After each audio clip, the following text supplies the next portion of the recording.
Police के खिलाफ FIR बिल्कुल हो सकती है।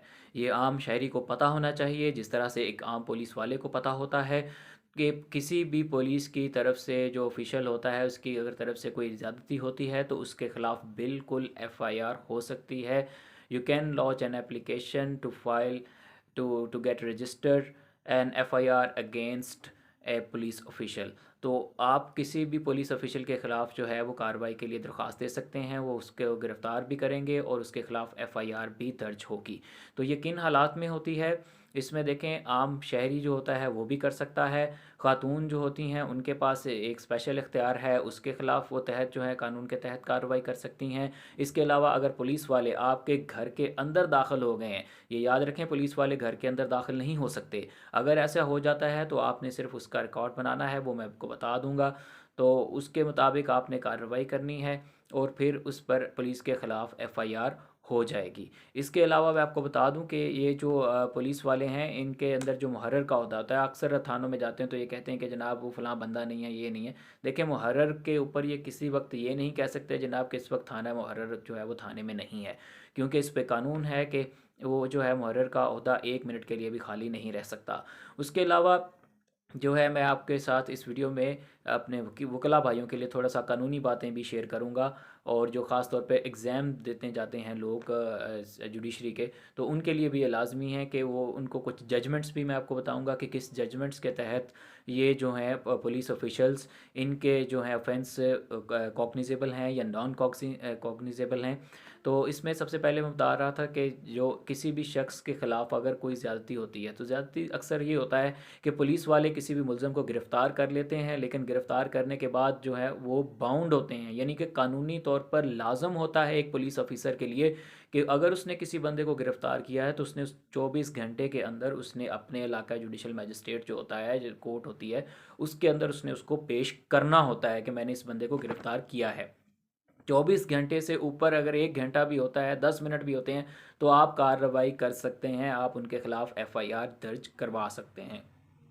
तो इसके लिए अगर पुलिस जो होती है गिरफ्तार कर लेती है लेकिन आपको अदालत के अंदर पेश नहीं करती, यानी मुलज़िम को अदालत के अंदर पेश नहीं करती, तो फिर उनके खिलाफ पुलिस वालों के खिलाफ आप 157 पुलिस ऑर्डर 2002 के तहत आप जो है वो कार्रवाई कर सकते हैं और उस पर उनके खिलाफ एफआईआर होगी और कार्रवाई में उनको 1 साल की कैद और जुर्माना भी होगा।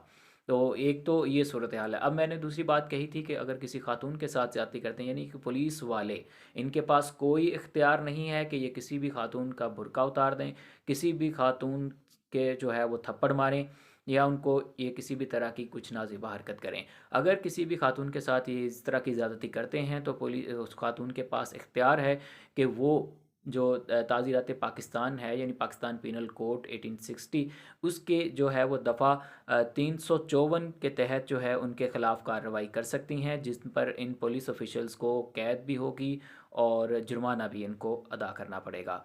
तो बिल्कुल ये पुलिस वाले जो हैं अगर ख़ातून चाहें तो वो कार्रवाई करके ऐसे पुलिस ऑफिशियल को गिरफ़्तार भी करवा सकती हैं और सज़ा भी दिलवा सकती हैं। उसके अलावा मैंने बात की थी चादर और चारदीवारी का तकद्दुस पामाल करने की, यानी कि पुलिस वाले अक्सर देखा होगा जहाँ पर ख़ास तौर पे गांव वगैरह में या छोटे शहरों में ये होता है कि पुलिस वाले ज़बरदस्ती घरों के अंदर घुस जाते हैं और कहते हैं कि जी हमारे पास इख्तियार है। देखें उनके पास कोई इख्तियार नहीं होता कि वो पुलिस वाले बग़ैर आपकी परमिशन के आपके घर के अंदर दाखिल हो जाएं। अगर इस तरह से वो करते हैं तो अभी आप उनके ख़िलाफ़ कार्रवाई कर सकते हैं, आप उनके ख़िलाफ़ एफआईआर करवा सकते हैं। इसके लिए जो है वो आपको फिर मैं कहूँगा कि ताज़ीरात पाकिस्तान उसकी दफ़ा 452 और 34, तो ये 452 पीपीसी और 34 पीपीसी के तहत आप उनके ख़िलाफ़ एफआईआर दे सकते हैं और उन पर डेफिनेटली कार्रवाई होगी। और इस पर जो है ये बहुत सख्त कानून है, ये मैं आपको थोड़ा सा वाज़ेह कर दूं, 452 वाला बहुत सख्त कानून है, कोई भी शख्स आपके घर के अंदर आपकी मर्ज़ी के बगैर दाखिल नहीं हो सकता।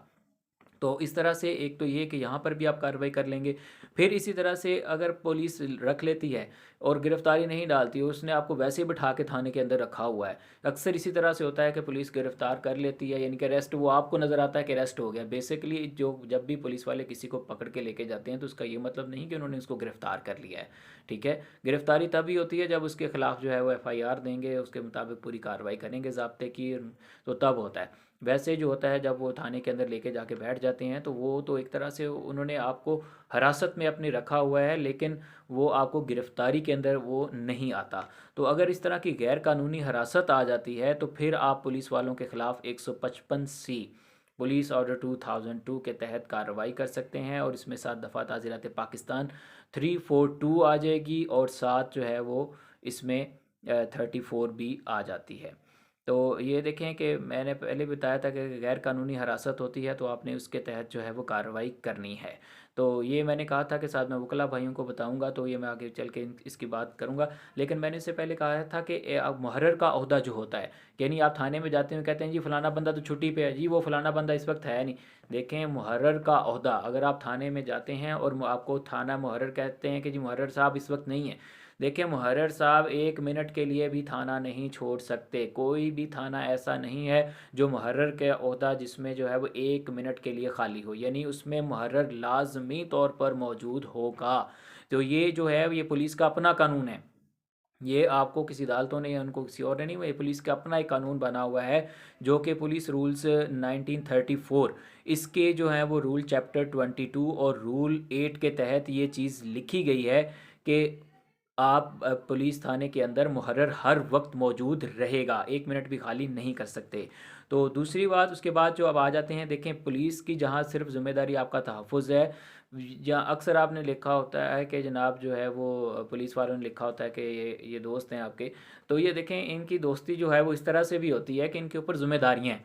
ये ज़िम्मेदारी किस तरह से है कि अगर इलाके के अंदर कोई बीमारी फैल गई है, कोई वबा फैल गई है, तो उस इलाके का जो SHO होगा उसके ऊपर ये ज़िम्मेदारी है कि वो लाजमी तौर पे फ़ौरन उस चीज़ की आगाही SP जो सुपरिटेंडेंट पुलिस उनको दे, या फिर जो DMO है, डिस्ट्रिक्ट मेडिकल ऑफिसर, जो अगर ज़िले के जो अफसर हैं मेडिकल के, जो यानी कि डॉक्टर जो होंगे हॉस्पिटल के हेड, उनको ये आगाह करेगा कि ये इसकी जो जिम्मेदारी है, ये पुलिस रूल्स 2336 पुलिस रूल्स 1934, तो ये इनके तहत बाउंड है। पुलिस ऑफिसर जो SHO साहब हैं वो बताएंगे जाकर के जनाब इलाके में वबा फैली है, ताकि उसका कोई सद्देबाब किया जा सके। तो ये इन पर कुछ जिम्मेदारियां भी होती हैं। तो इस तरह से अगर आप पुलिस आपके ख़िलाफ़ कुछ भी करती है तो इन हालात के अंदर आप पुलिस के ख़िलाफ़ FIR देंगे। हाँ जी, अब मैं आ जाता हूँ कि क्या वो उस पर गिरफ़्तार हो सकते हैं या नहीं, या पुलिस वालों को हथकड़ियाँ भी लग सकती हैं या नहीं। बिल्कुल पुलिस वालों को हथकड़ियाँ भी लग सकती हैं। इस चीज़ के लिए मैं बता दूँ, मैंने वो कहा था कि मैं वकला भाइयों के लिए भी कुछ बताऊँगा। तो ये जो जजमेंट्स हैं, ये इस हवाले से देखें, मैं इससे सबसे पहले आपसे जजमेंट शेयर करूँगा 2013 LHC 5034 वाली। ये इस जजमेंट के अंदर लिखा हुआ है कि जो पुलिस ऑर्डर 153, जो इसके 2002 की एक सेक्शन है, 153, 148 और 152, इन सेक्शंस के तहत जितने भी जराइम आते हैं, जितनी भी एक्ट्स आती हैं, ये सारी की सारी कॉग्निजेबल हैं, ये तो डिक्लेयर है, ठीक है। अब मैं आ जाता हूँ कि ये जो 155 के तहत कार्रवाई होती है, क्या इसमें पुलिस वालों को हथकड़ियाँ लग सकती हैं, क्या पुलिस वाले इसके अंदर गिरफ्तार हो सकते हैं? बिल्कुल इसमें हो सकते हैं। 155 देखें, अगर आप पुलिस ऑर्डर के अंदर देखेंगे तो ये मेंशन नहीं है कि ये कॉग्निजेबल है या नॉन कॉग्निजेबल है, ये लेकिन ये कॉग्निजेबल है। इस चीज़ को डिक्लेयर किया गया है जो इस लाहौर हाई कोर्ट की ही एक जजमेंट है, PLD 2005 LHR 470।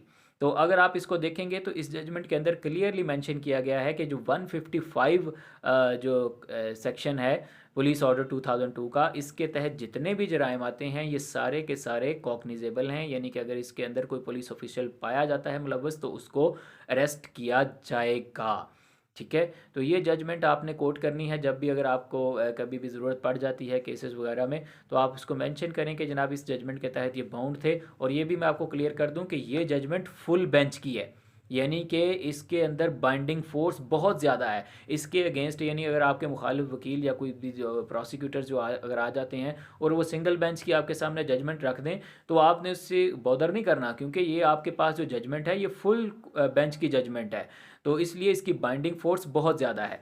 अच्छा, इसमें एक और टेक्निकलिटीज़ मैं वाज़ेह कर दूं कि ये जो लिखा गया है कि एक और चीज़, जब आप इसको पुलिस ऑर्डर को पढ़ेंगे तो वहाँ पर लिखा गया प्रोसिक्यूशन और रजिस्ट्रेशन।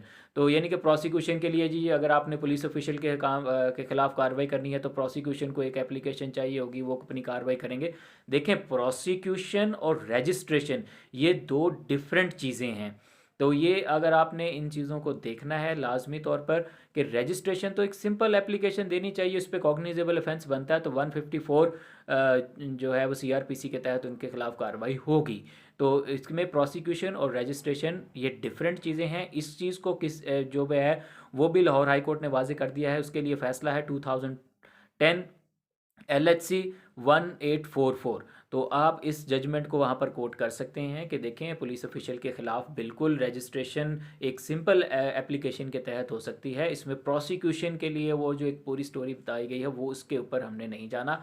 हमने सिर्फ और सिर्फ रजिस्ट्रेशन करवानी है, रजिस्ट्रेशन के बाद जो है वो सारा प्रोसेस होता है। तो ये अपने वकला भाइयों के लिए मैंने बताना था कि पुलिस के ख़िलाफ़ जब आपने कार्रवाई करनी है तो आपके पास ये चंद जजमेंट्स जो हैं वो ये लाजमी होनी चाहिए, ताकि आप अपने केस को बेहतर तौर पर प्रेजेंट कर सकें। अगर आपको वीडियो अच्छी लगे तो इसको लाइक कीजिएगा, कमेंट कीजिएगा, शेयर कीजिएगा और चैनल को ज़रूर सब्सक्राइब करें। Thank you.